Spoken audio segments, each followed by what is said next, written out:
Welcome back, everyone. Ready for another deep dive? Always. What are we looking at today? Today, we're going deep into some seriously strange territory. Unexplained encounters. You mean like alien abductions and all that? That's just the tip of the iceberg. We're talking about personal accounts, real people claiming to have experienced the truly bizarre. Sounds intriguing. Where are we getting these stories from? We're diving into Vile Visions Pod. It's a show where people share their experiences with the paranormal and unexplained, no filters. So first-hand accounts. People claiming to have actually lived through these events. Exactly. And we're going to try to make sense of it all. Are we talking overactive imaginations, elaborate hoaxes, or is there something more to it? Well, there's one common thread running through a lot of these stories. Missing time. Missing time. Okay, you've got my attention. What exactly does that mean? It's like someone hit the pause button on your consciousness. Mm-hmm. Hours can just vanish with no memory of what happened, just a nagging feeling that something's not right. That's got to be unsettling. More than a little unsettling. Absolutely. Let's jump into our first story. It's become pretty legendary in UFO lore, the tale of Betty and Barney Hill. Okay, I think I've heard of this one. Weren't they a couple driving home from vacation? Yep. They were driving back from a trip to Canada when they had this encounter that changed their lives forever. All right, so they're driving along, probably tired from their trip. What happens? They see a UFO. Well, it starts with something in the sky. Late at night, they spot what they think is a shooting star. But then things take a turn for the strange. A shooting star doing loop-the-loops. Not quite, but Yep. close. It starts moving upwards, and they describe it as having this pancake shape. Then, get this, it changes, transforming into this more structured, cigar-shaped object. Wait, hold on. A pancake that morphs into a cigar. Exactly. And you know what's fascinating? That detail, this shape-shifting object, aligns with a number of other UFO sightings from around the same time. So maybe there's a pattern here. Maybe. Anyway, back to the hills. Naturally, they're curious, so they pull over for a closer look. And that's when things escalate quickly. I bet they did. What happens next? Do they get beamed up? Not quite. The object changes direction and heads straight towards them. Oh, no. I wouldn't stick around for that. They didn't either. They freaked out and took off, trying to get away. But here's where the missing time comes in. They lose 2 hours. No memory of what happened during that time. 2 hours. Just gone. That's more than just a little creepy. It is. The missing time phenomenon, it pops up in so many abduction stories. And it often only surfaces later, sometimes through therapy. You mean like repressed memories or something? In a way. In the Hills case, it was hypnosis. Under hypnosis, they both recalled being taken aboard the craft. No way. They remember being on board a spaceship. They do. And they claim their watches stopped at the same time during the event. Okay, so let's talk about this missing time a bit more. We're talking a complete blank slate, right? Their brains just hit delete on 2 hours of their lives. Exactly. And it's that missing time element that makes these stories so compelling. It makes you wonder, is it some kind of psychological defense mechanism? Or is something else going on? Maybe our brains are trying to protect us from something we can't handle. Or maybe someone or something is deliberately messing with our memories. It's a chilling thought. And it makes you wonder if there's a connection between missing time and the strange entities that people claim to see. Okay, let's move on to our next story. It involves a man named Dennis Akinyente and a visitor he definitely didn't invite into his home. This is the case of the silent visitor. Dennis starts hearing all sorts of weird noises in his kitchen at night, pots and pans clattering. But every time he checks, nothing. Ugh, I hate when that happens. So he's hearing things going bump in the night. What does he do? Set up a camera? Well, he's creeped out, obviously. And then, one night, he sees it. He sees what? The ghost making all the noise. It's standing in his doorway, this figure. He describes it as being super tall, incredibly thin, with this elongated head and glowing eyes. Okay, that's the stuff of nightmares. It gets worse. Dennis is totally paralyzed with fear. Can't move, can't speak. He can only watch as this thing gets closer. And then, just like that, it's gone. Poof. Vanished. Yep. But this story, it's not just about the creepy encounter. There's also the physical evidence that was left behind. Oh, physical evidence. Now we're talking. What did they find? Footprints? Ecto-goo. The next morning, Dennis finds food and fertilizer missing from his shed. And there's this strange circular depression in the ground outside. Like a landing pad. Maybe. And to make it even weirder, his neighbors reported seeing strange lights in the sky that same week. Okay, now we're getting somewhere. Missing time, strange entities, and physical evidence corroborated by multiple witnesses. This is shaping up to be one heck of a deep dive. It's strange, isn't it, how all these stories, they're so different, but they're these like common threads running through them. Like what? Besides the whole missing time thing, which still has me completely baffled. The evidence. Yeah. The physical stuff, like with Dennis, it was that fertilizer and the weird circle in the ground. Yeah, but it's not just physical stuff, is it? It's like something's messing with people's minds, too. Exactly. Remember the hills. They're missing time. Yeah. It only came back to them under hypnosis. Buried memories. So are we talking like mind control, alien brainwashing, that kind of thing? Well, let's not jump to conclusions, but the idea that, something's messing with our perception, our memories, it's a creepy thought. It is, especially when you think about how sometimes these experiences, they're shared, right? Multiple people seeing the same thing. You're right. And that brings us to our next story. It takes place in Stanford, Kentucky. Kentucky. Okay, I'm getting some serious X-Files vibes here. This one, it's called the Stanford Encounter. And it really gets into the whole shared experience thing, which is fascinating. Lay it on me. What happened in Stanford? So, picture this. 3 women driving through rural Kentucky. All of a sudden, their car, it's enveloped in this blinding light. Sounds like the start of a sci-fi movie. Right. Hours later, they find themselves miles away from where they were, and they have zero memory of how they got there. Okay, so missing time again, but this time it's 3 people, all at the same time. Exactly. But what's even crazier is that all 3 women, even though they don't remember anything about the, actual abduction, they all independently remember being taken aboard this craft, examined. Hold on, so they don't remember the actual abduction, but they remember being on a spaceship. Yep. It's like their subconscious mind, they held on to these, fragments of memory, even though their conscious minds couldn't access them. Wow, okay, that's wild. But is there anything else, any evidence besides their stories? There is. They all passed lie detector tests. Yeah. And there were tons of reports from locals that night, people seeing strange lights. So multiple witnesses, consistent accounts, and even some, external validation. This wasn't just some isolated thing. Not at all. And it makes you think, right, is there a link between these shared experiences and the whole missing time phenomenon? Like maybe the missing time, it's a side effect of whatever's causing these shared hallucinations. Maybe. Or maybe the missing time, it's intentional. A way to, cover up the real nature of these encounters. Okay, that's a thought that'll keep me up at night. Ready for another story? This one, it's about a guy named Peter Corey and some really unwelcome guests. This is the case of the Uninvited Guests. And this one, it hinges on this piece of physical evidence, and it's just unexplainable. All right, I'm hooked. Tell me more. Peter wakes up in the middle of the night, and he finds 2 women standing over him in his living room. One is blonde. The other one, she seems to be Asian. And before he can even react, the blonde woman, she, pushes his head into her chest. Okay, that's weird. And creepy. He tries to fight back. He even bites her. But she doesn't react at all. It's like she doesn't feel pain. Oh, man, that's giving me goosebumps. Like she's not even human. Then, just as suddenly as they appeared, they're gone. Vanished. But they left something behind. What? A clue? A single blonde hair. Wrapped around him really tightly. A hair. Yeah. That's it. I know, right? Sounds kind of lame. But this hair, it was weird. DNA analysis showed it didn't match any known human DNA. What? No match. You're kidding? Nope. And that's where things get really strange. If it was a hoax, how do you explain that? I have no idea. Just bizarre. It's like we're dealing with something that's outside of what we think is possible, Exactly. And this is the only case where there's this physical evidence and it points to something truly unexplained. It makes you wonder, are we just seeing the tip of the iceberg? I'm starting to think you might be right. Okay, I need a minute to process this. A stiff drink, maybe. I hear you. These stories, they can be a lot to take in, but we're not done yet. We've still got a few more cases to go through, and each one, it just gets more and more intriguing. All right. Bring it on. But maybe go easy on the mind-blowing revelations for a minute. My brain needs a break. I'll try.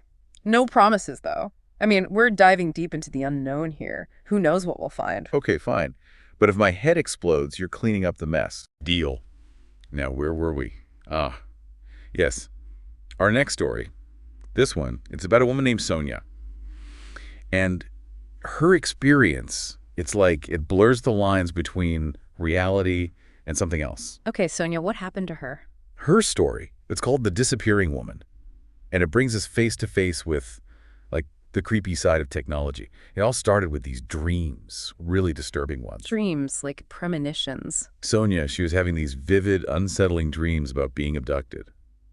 Then things escalate. Her daughter wakes up one night screaming, saying that something was pulling at her leg. That's terrifying. I can only imagine how scared they must have been. They were. Her husband, he was desperate for answers. No. So he does what any sane person would do, right? He installs CCTV cameras everywhere. In their home. I can't blame him. I'd probably do the same thing. Right. Seemed like a sensible thing to do. But what they caught on those cameras, it was beyond anything they could have imagined. Don't tell me. They caught a ghost on camera. Not quite, but something just as freaky. One frame of the footage, Sonia's standing there, plain as day. Next frame, gone. Gone. Vanished. What? Just like that. Poof. No doors, no windows, she just disappears. Exactly. And it's not like the footage cuts out or there's a glitch or anything. It's seamless. One minute she's there, the next she's not. Okay, now my mind is officially blown. Is there, like, any explanation for that? A technical glitch? Well, that's what the skeptics say. But experts have analyzed the footage and they can't find any sign of tampering or editing or anything like that. So we're left with the possibility that she literally vanished into thin air. That's a tough one to swallow. It is. It makes you question, how does reality actually work? Yeah. Are there holes in our dimension? Could we be, like, shifting between realities without even knowing it? Those are some seriously big questions. I'm not sure I'm ready to tackle those just yet. Maybe we should move on to the next story before I spiral into an existential crisis. Probably a good idea. Our next one, it takes us into the world of UFO research, where the search for knowledge can lead to some pretty creepy encounters. This is the story of Dr. Hopkins and the bald visitor. Dr. Hopkins, a UFO researcher. Sounds like he was asking for trouble. So he's looking into this local UFO sighting, right? And then he gets this weird phone call. The caller says they're from some research organization and they want to meet with him. So far, so good. Or maybe not. Well, right after the call, this guy shows up at his door. But this visitor, he's not your average Joe. He's bald, pale, and he talks in this flat, robotic voice. Okay, that's creepy. But maybe he was just a super enthusiastic, if slightly awkward UFO nerd. His whole vibe was unnerving, but his actions, even creepier. He warns Dr. Hopkins to stop his research, says it's dangerous, that he's getting too close to something you shouldn't be messing with. Whoa, a threat. That's taking things to a whole new level. And then, get this, to prove he's serious, he does something impossible. He takes this coin out of his pocket, and right in front of Dr. Hopkins, he makes it disappear. No way. He made a coin disappear like a magician. No, not like that. There's no trickery, no sleight of hand. It just ceased to exist. That's just, I'm speechless. What do you even say to that? The thing is, this, demonstration of impossible stuff, it's a common theme in these kinds of encounters. It's meant to, shock you, scare you, and ultimately make you back off. So who was this guy? A government agent, some secret society dude, or something else entirely? That's the million-dollar question. Yeah. And one we may never have the answer to, but his whole appearance, how he acted, what he could do, it all points to something beyond normal. I think the word normal went out the window a while ago with this deep dive. You might be right. But before we get too deep into the implications of all this, there's one more story we need to talk about. And this one might be the most disturbing yet. Okay, hit me with it. But if you tell me it involves clowns, I'm out of here. No clowns, promise. Yeah. This story, it takes us right into the heart of this mystery that's haunted people for, decades. It's the story of Frederick Valentich and this chilling disappearance that happened over the Bass Strait in Australia. A disappearance. Okay, this sounds ominous. It is. Picture this. October 21st, 1978. Valentich, he's this 20-year-old pilot, and he takes off from Moorabbin Airport in Melbourne. He's on a routine training flight to King Island. But he never makes it. What happened to him? That's what everyone wants to know. The only clues we have are from, the last few minutes of his radio calls with air traffic control. What did he say? He reports seeing this weird object hovering above his plane. He says it's long, metallic, with a green light. And he says it's orbiting him, and that his engine's having problems. Okay, that's terrifying. I can only imagine how scary he must have been. Yeah. His voice, it's full of fear, confusion.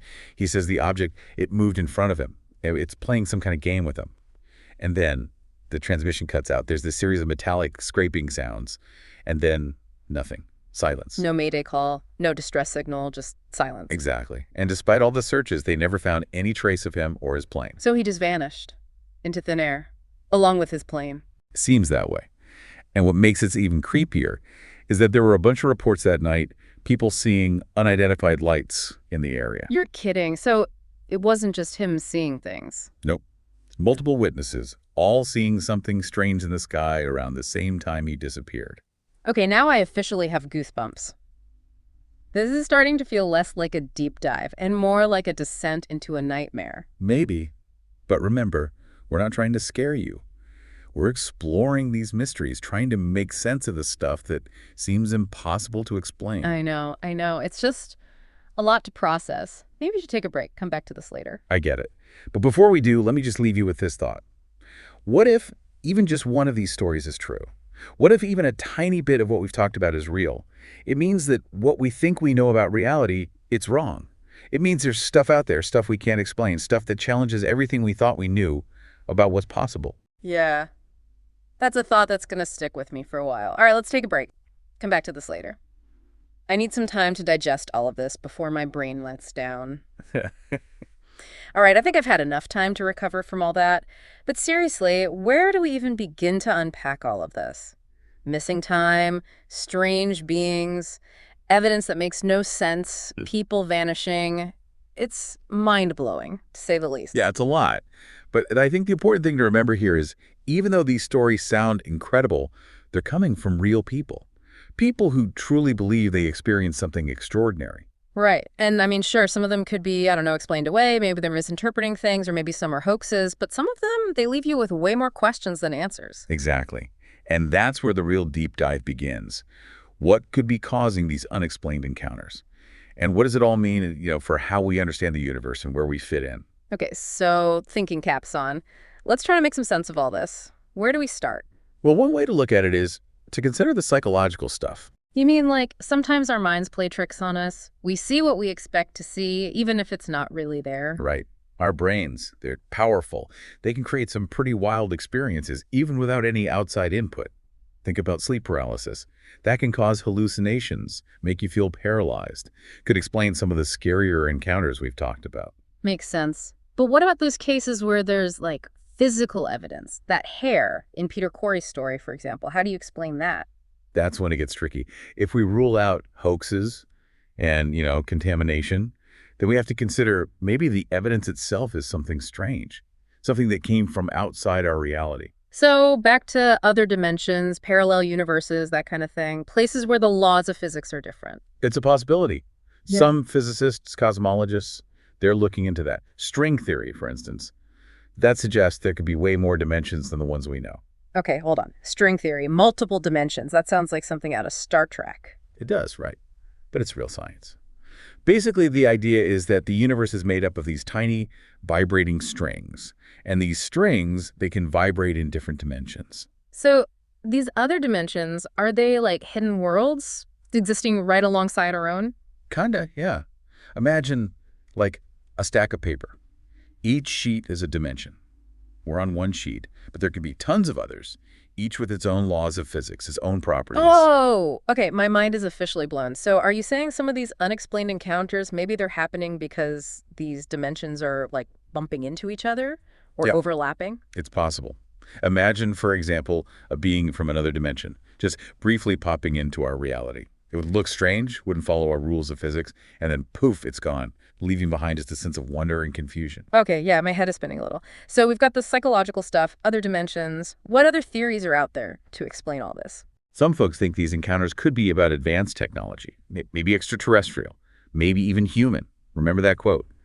Any sufficiently advanced technology is indistinguishable from magic. Oh, yeah, Arthur C. Clarke. So what you're saying is what we see as paranormal or supernatural, maybe it's just super advanced technology we don't understand yet. Exactly.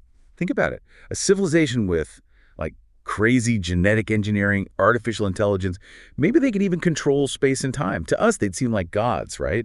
Even if they're just using physics, but way beyond what we know. So that coin vanishing in Dr. Hopkins' story, maybe it wasn't magic, but some kind of crazy tech we can't even fathom. Could be. And if that's true, it really makes you think, what could humanity achieve, way down the line? It's exciting and kind of scary all at the same time. I know, right? And it reminds us that it's important to stay open-minded when we're talking about the unexplained.